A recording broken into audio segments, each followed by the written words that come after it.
Hey guys, today we are visiting Canyonlands Island in the Sky District. Oh, having a whole lot of fun. Evidently, some people don't think it's funny to be that close to the edge of a canyon. Where's the adventure in that?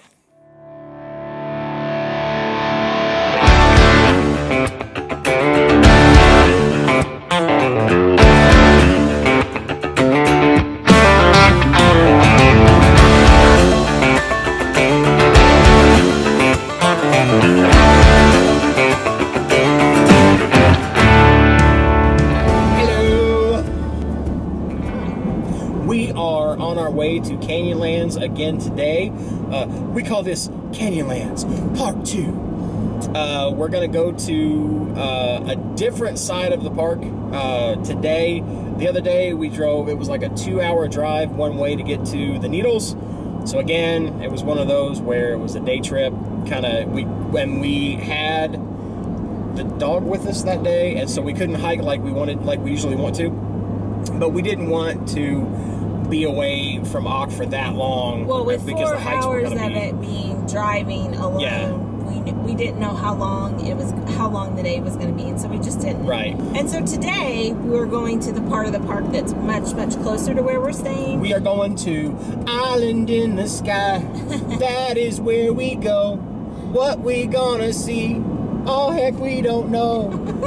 Dolly, if you're watching, you were like my first crush. Oh my goodness. Anyway, we are gonna go see Island in the Sky. I have no idea what it's about, but everybody says, hey, go there. Yeah. Gotten a lot of folks that have commented after seeing what we're doing, either on the Facebooks or especially on Instagram. Follow us if you're not, and you'll kind of get a heads up of where we're at a lot sooner than if you're waiting for it on the channel. Yeah, and or if you want to know right now, go to Patreon. But that's a totally different subject. Right now we're talking about Canyonlands Part 2. And we're going to go there today, check it out. And so far, I don't know about you, but I am totally in love and impressed with Utah. Yes. Coming from Indiana, I didn't know a darn thing about Utah at all. The only thing I knew about Utah was that was where Salt Lake City was. That was the extent of my Utah knowledge. I also want to make sure I don't miss my turn. Here's my turn. There's so much. I had no idea that, well, I didn't know that Arches was in Utah. I didn't really know much about Arches. We heard about Bryce Canyon, which we may be going to later. Canyonlands, all this different stuff. I did not know it was in Utah. And, well, now I do. Yeah. And so we have decided, thanks to the weather, we're going to stay a little longer in Utah. We're going to move soon. We're going to move camp and go about 5 hours or so southwest of here, so we're going to be in the very southwest section of Utah coming up, and that's where we're going to see, I think you said Bryce Canyon. That's around Zion. Oops, sorry, there was a bump. Lot of cattle guard things in the roads. They have open range cattle out here everywhere. That's your squirrel moment. That was, sorry, there's my squirrel moment of the day. We should have like a little squirrel icon. We should. But we also, what we're hoping to be able to do is hit the Big 5, which we didn't think we were going to get to do at all. We thought we were going to get to do 2, and now we think we may be able to eke out, because Capitol Reef is also close by our it's in the same state where we're staying now. So I think we're going to try and hit Capitol Reef, and then we'll have hit all the Big 5 in Utah, which are Arches, Canyonlands, Capitol Reef, Bryce, and Zion. So we've got. I didn't even know that. We've got our stay for Bryce and Zion scheduled. So now it's just a matter of, are we going to be able to get Capitol Reef into? But we're really excited about all that. That's going to be weeks and weeks from now on this channel. So we were kind of given, I guess, a sneak peek today. Yeah. But today, on today's agenda, Miss Ad is going to go get her Canyonlands Junior Ranger badge. We picked up the Junior Ranger packet at Needles. One of the things about visiting during the shoulder season at a lot of these parks is the visitor centers close like 4:30, which makes it almost nearly impossible to get back to the visitor center in the same day that you go.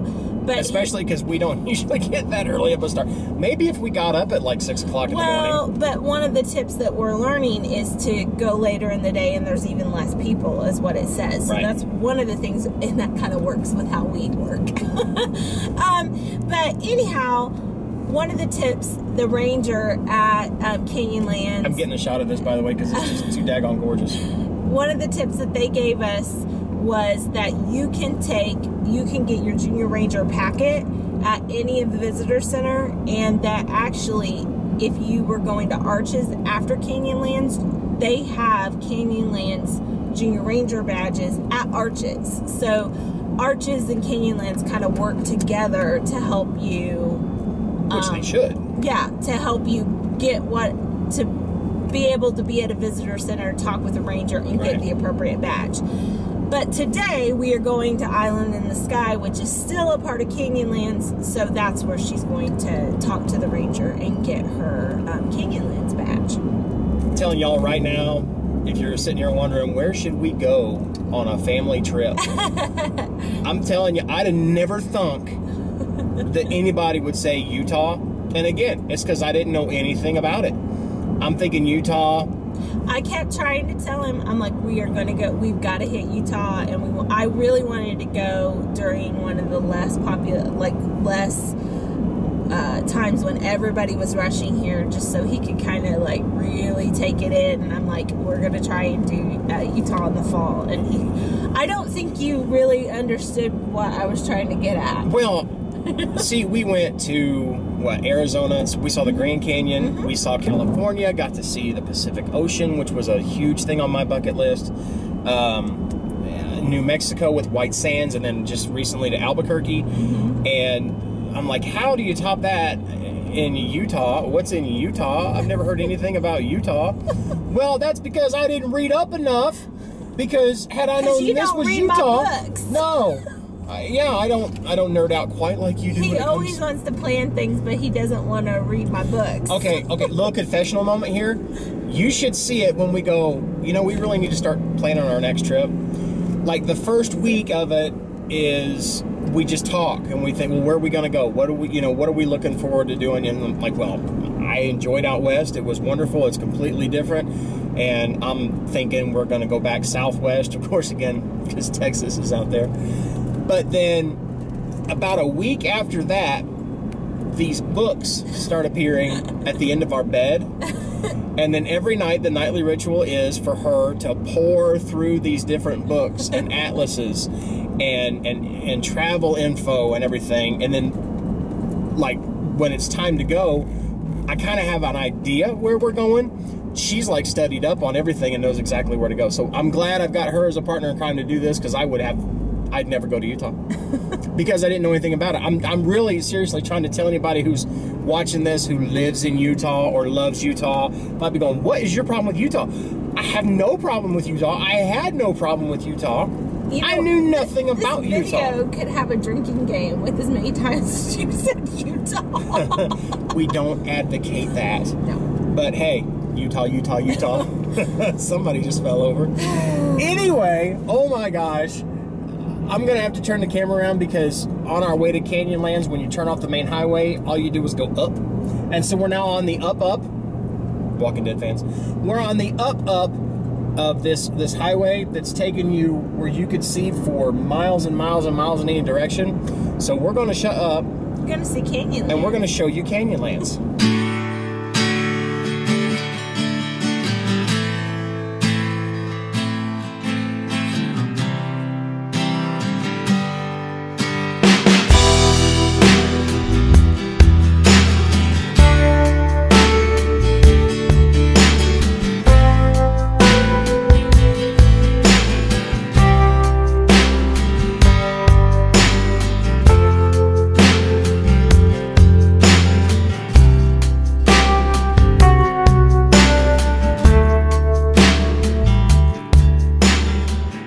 What'd you get, Miss Ad?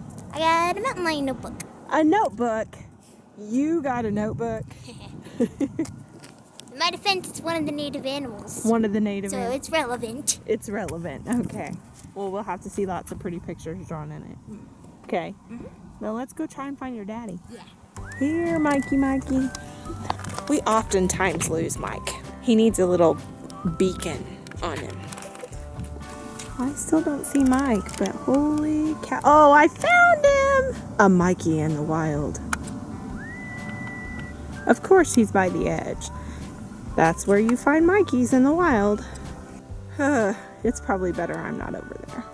So there were like 3 people up here watching you almost fall off the edge. It's not almost falling off the edge. Well, so we were hunting for Mikey a moment ago, and then I said, there he is, and this little old lady beside me says, he's an idiot. And she goes, who is that, your brother? And I'm like, nope, it's my husband.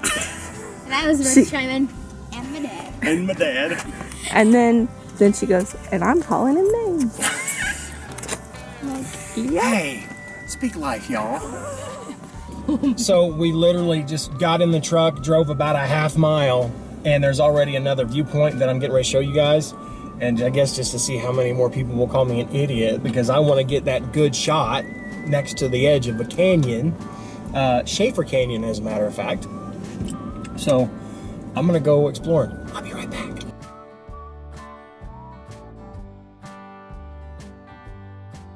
Whoa.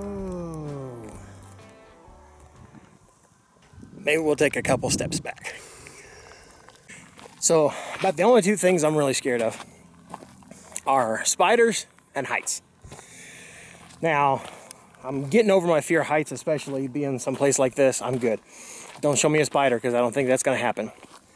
But I'm over here on this ledge, and I have Cris taking a picture of me. And this lady was on up the trail, and she goes, hang on a second, honey. Let me take a picture of this guy before he falls off. Evidently, some people don't think it's funny to be that close to the edge of a canyon. Where's the adventure in that? I think people realize that their voices carry as far as they do when they're calling him names. Because he heard somebody call him crazy.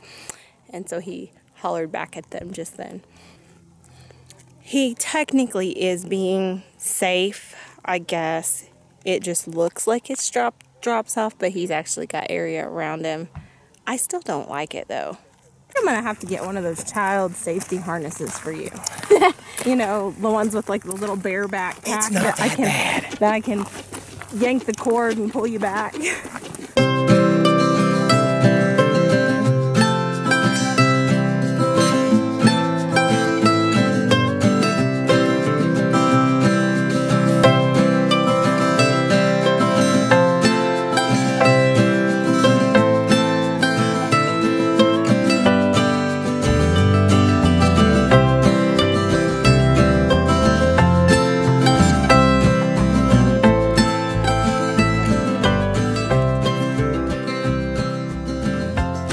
Arch.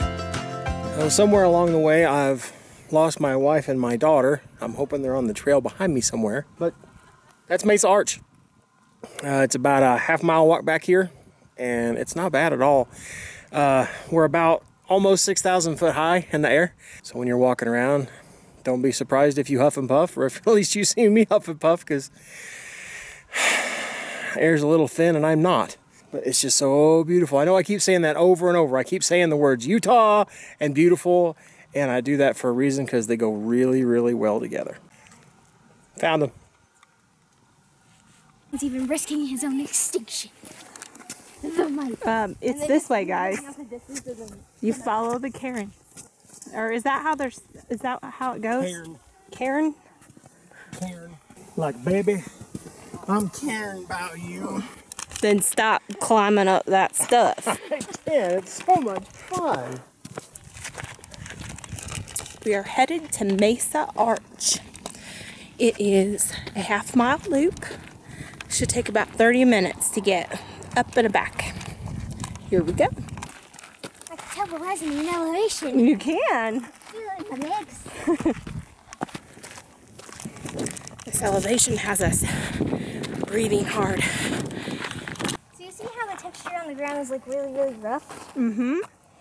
That is this stuff called biological soil clusters. It's made of a bunch of different plants, like algae and stuff. And it's really important for the environment because it builds homes for the plants and animals, provides food. Let's see, what else? And what do they want us not to do? Step on it. Why? Because, How long does it take to recover? about 50 to 100 years. Wow. So they want you to leave it alone. Only stay on the main paths, right? Yeah. All right. Here we go. Mikey. Oh my goodness. Yes.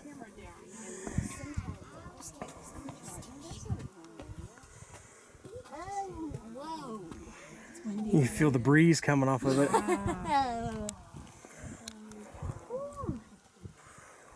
Mesa Arch. So you see Mesa Arch from up there, and I mean you can kind of see the canyons behind it, but then you walk right up to it and you feel the breeze that's blowing up the canyon, up through the arch. It's a nice cool breeze and one heck of a drop. There you are. Yeah, we got the sun in our eyes. So final stop for us here at Island in the Sky is the Grand View area. Grand View Point. Grand View Point, yeah, and well, this is why they're calling it a Grand View, because, well, It's a very grand view. it is. It's gorgeous. You can see for miles and miles and miles. Do you remember what the name of that mountain range was this way? The LaSalle Mountains are that way. Those are the mountains you can see back there. Henry. The Henry Mountains are the other way, and it looks like you could just throw a rock at them, and they're 55 miles away. So the view today, the skies are clear, the air is pretty clear out here, and you can see just forever and ever and ever. So we're going to go get that grand view. Here we go.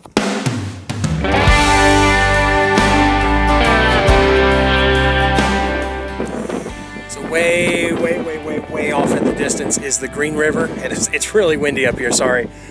But much like the Colorado River carved the Grand Canyon, the Green River has carved this out over time, and when you look out on it, it just looks like a vast wasteland. But if you get closer to it, you can see the plants and the wildlife comes alive down below, but you're just so far above it. In fact, that sign back there said that we're 6,000 feet up in the air looking down on all this.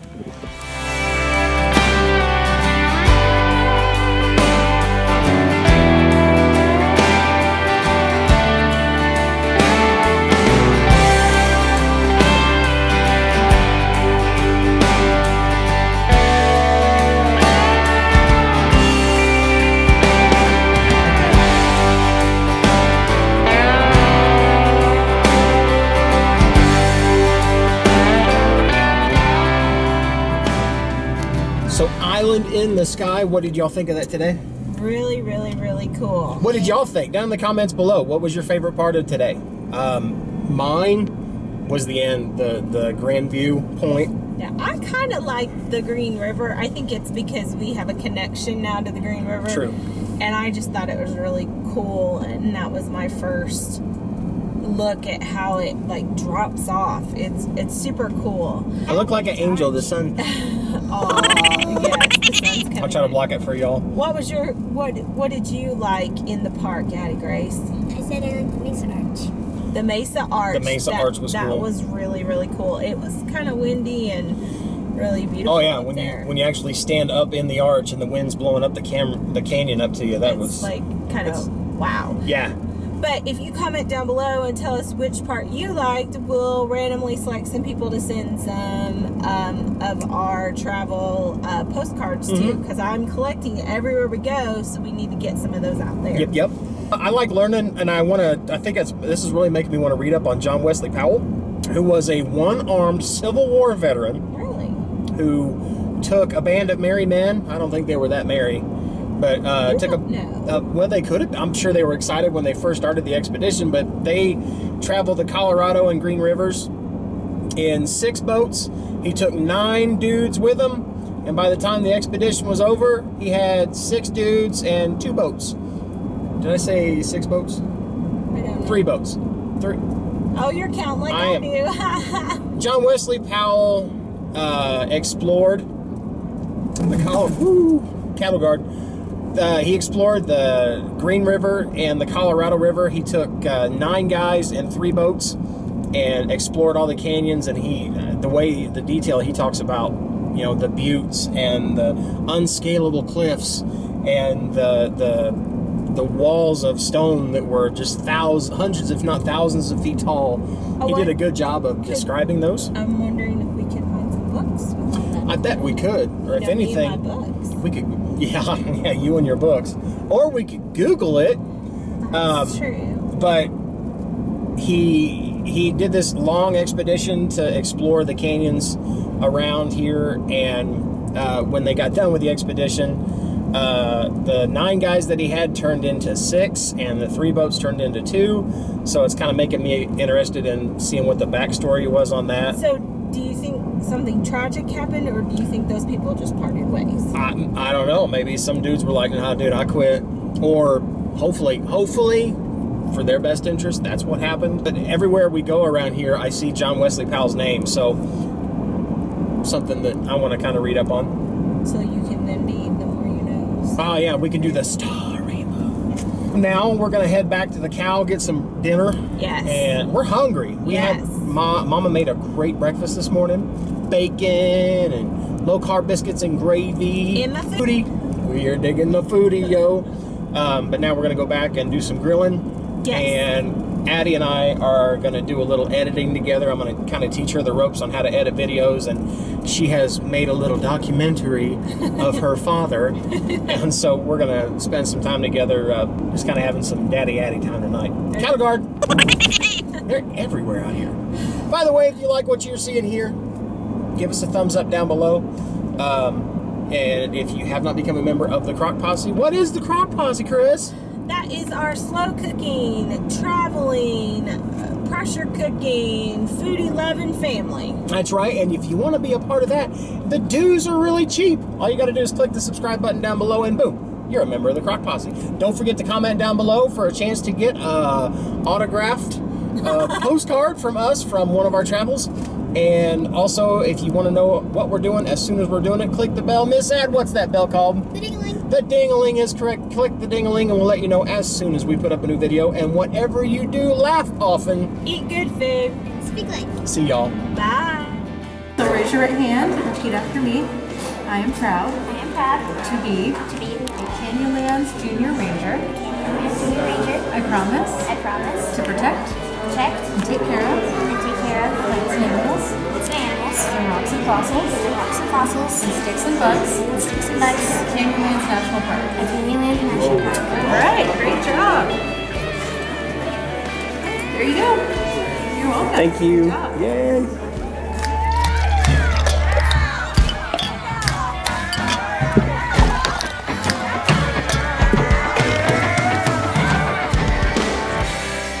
If you want to see the latest, click on the left right here. If you feel like subscribing, click on the right, my dear. And if you think we're funny enough to send us money, click the Patreon